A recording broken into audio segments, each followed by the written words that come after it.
Good morning, boatingbanner.com fans. Captain Larry here, chapter 48. Here we go.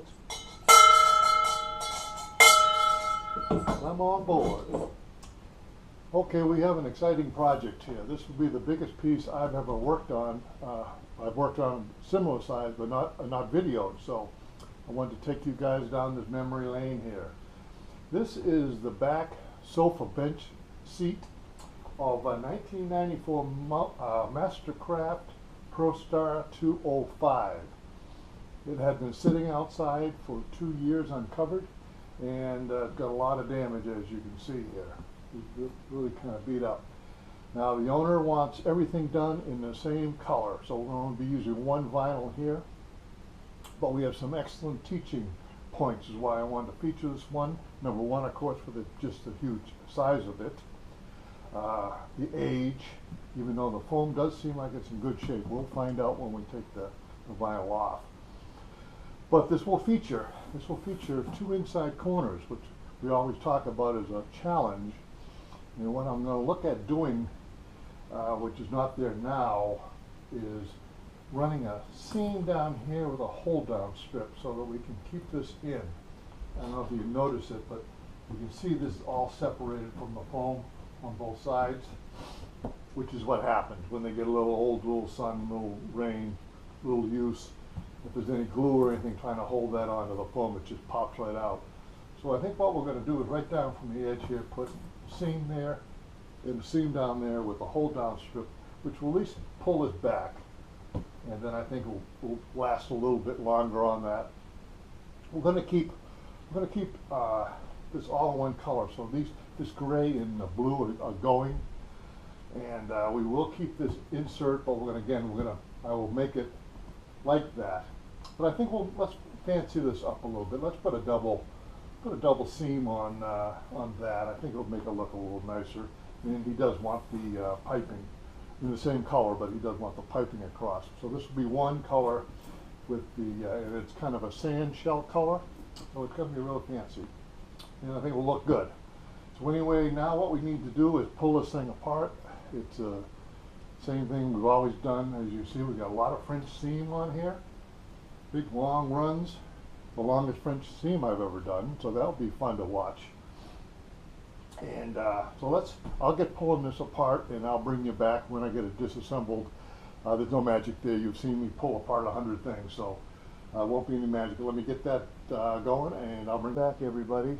I got the vinyl off, and there's a typical situation when you deal with these old boats and they don't have them covered.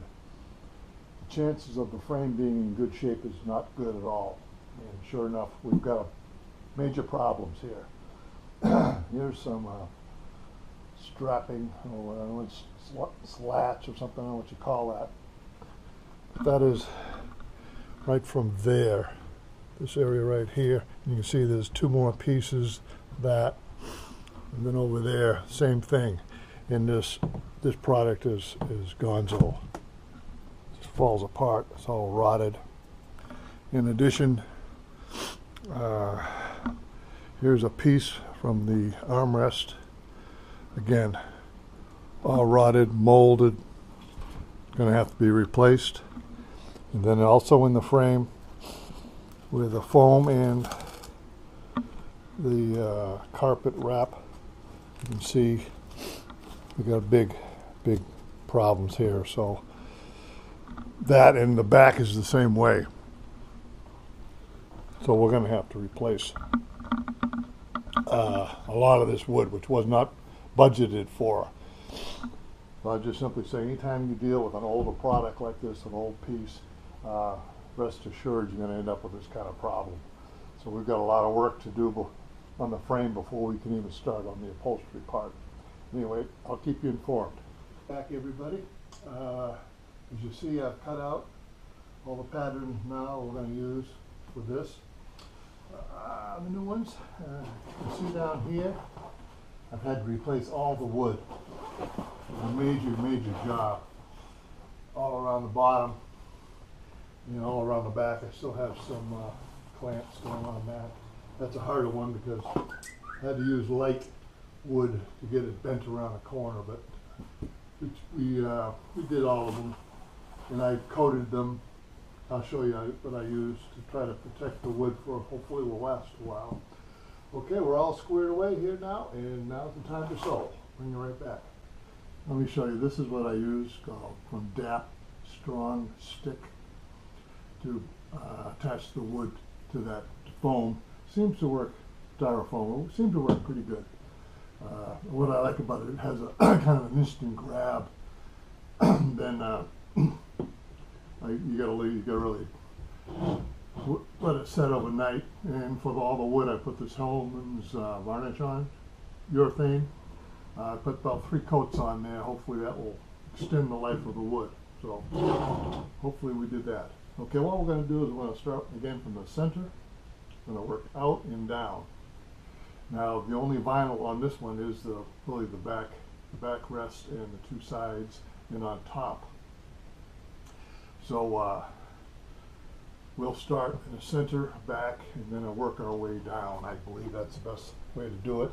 My first sew will be, this is the kind of, not a headrest, but it's a center plaque like in the backrest. So I just simply stapled it to center it. So again, we always want to try to be centered if we can. And this only had a single stitch. I think I'm going to double stitch it, make it look a little fancier, because on the bottom we have a French seam, which is really going to be a big job for us. But so we might as well put a double here and make the whole thing look about right. So anyway, let me sew this, and I'll bring you back when I bring you back here, doing the second side of this.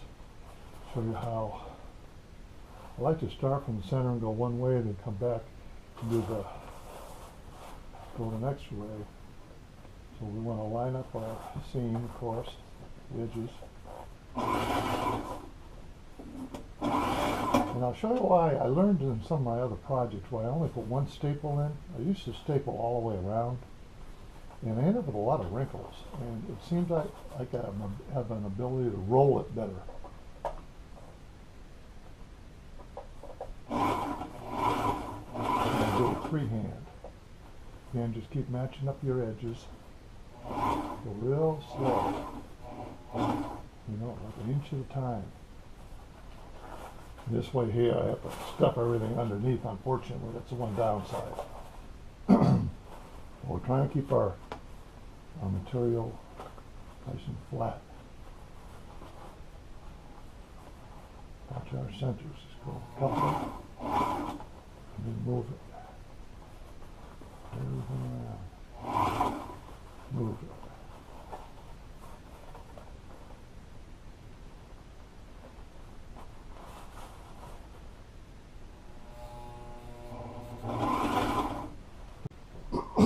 Here we are, we got our insert in the backrest. As you see, I think by freehanding it, if you take your time, again, like 1 inch at a time, these corners that usually are wrinkly have a little more of a roll to them. So I think you should try that. You see, whatever makes you comfortable, but I think you should try that. Okay, now we're going to sew from the top, a typical double stitch. Again, we roll over the seam, and we're going to stitch right down this line now. Here. Show us getting started.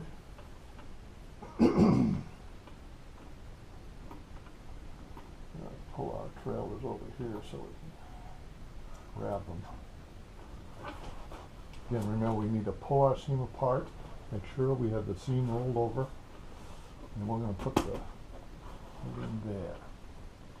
And this inside foot here is going to ride right on the seam.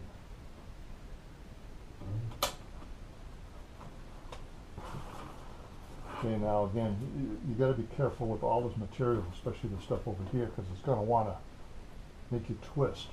So you got to go really slow, and you got to keep rolling things up, sticking them, so you have a nice stretch here. Okay, get our thing lined, get our thing down. Here we go. Hold that thread. Reverse. They pull apart. We're finished. It looks really, really nice. I love it. I love it, love it, love it. And again, make sure, number one, you take your staple out that we put here, and you notice the corners are going to lay pretty flat, I think. Because we rolled it rather than stapling it tight, we rolled it kind of with the material. Now, second stage is we need to put both of these kind of second plates down. And this one here I did staple everything, unlike what I just told you. Then this is going to be a French seam, and we need to join these things right in the right spot. So we need like witness marks there, and I staple all the way around. I'll try to keep it smooth as I can, but the only way to keep it positioned properly was to staple this one. Just so, okay, remember we've got to have a 1/2 inch. This is going to be French, so we need a 1/2 inch fold over. So let's make sure we keep that. Back, again, I always like to keep bringing back my work, putting it on the final piece, make sure everything's falling in the right place. The other thing, I think I've told you this before, this is where the French is going to go, French seam on these two strips. And then this will just be the piping down here between these two sections from the bottom section. So we got to do French, and I just do the single stitch originally and bring it back, make sure everything's fitting right, because if it doesn't fit right now, I can just take out the double stitch and adjust it. It looks like it is fine, but if you already had done the French and you had the other two seams in there, then it would really be a mess. You'd probably have to redo the whole thing. So always check with the single first, make sure you're happy with everything, and then do the double. I'll come back. For the French, we're going to be using two new products. I believe we haven't shown these. This is called Seamstick, from 3/8 inch wide from Sailrite. Basically just a two-sided tape, 3/8 gross grain fabric, polyester, Grosgrain, I believe it's spelt. Also from Sailrite, 1 inch wide. And what we want to do, they recommend that you tape both sides. But what I found easiest is just to fold over one side. Let me find that. No, I can't find the stupid thing, the end of it. And anyway, you just stick that two-sided tape here, and then just keep locking down like this, sticking the tape, locking down, sticking the tape. I have a heck of a time. These need to be splayed open, which I have a hard time doing. I try to do it with scissors, and it doesn't really do a very good job. But anything you can find to push those down will be easier. So then you just take the tape, just take one side, fold the other side down, and just stick it all the way along here. Then you come back and you put the gross grain 1 inch fabric on there. And then we'll turn around and we'll sew it, pull it apart and sew it on both sides. Two-sided tape on, and now I'm putting the fabric on. Don't pull this too far ahead, otherwise you're going to get a mess. So you just want to let it splay again. Open a little bit, about 1 inch at a time, and then put the fabric in. Put them apart, 1 inch at a time, and with the fabric. Okay. This is what it should look like when you're done. Get the tape onto one side and fabric on the other. Okay. Now we put it under here. Remember, we're going to want to pull apart, and we're going to want the head of the right hand side of the foot to go right down on that seam line, and hopefully sew in. Now you've got to make sure that you feel underneath, and you got that fabric flat. Okay. Easier once you get started, of course. Okay. Hold that thread.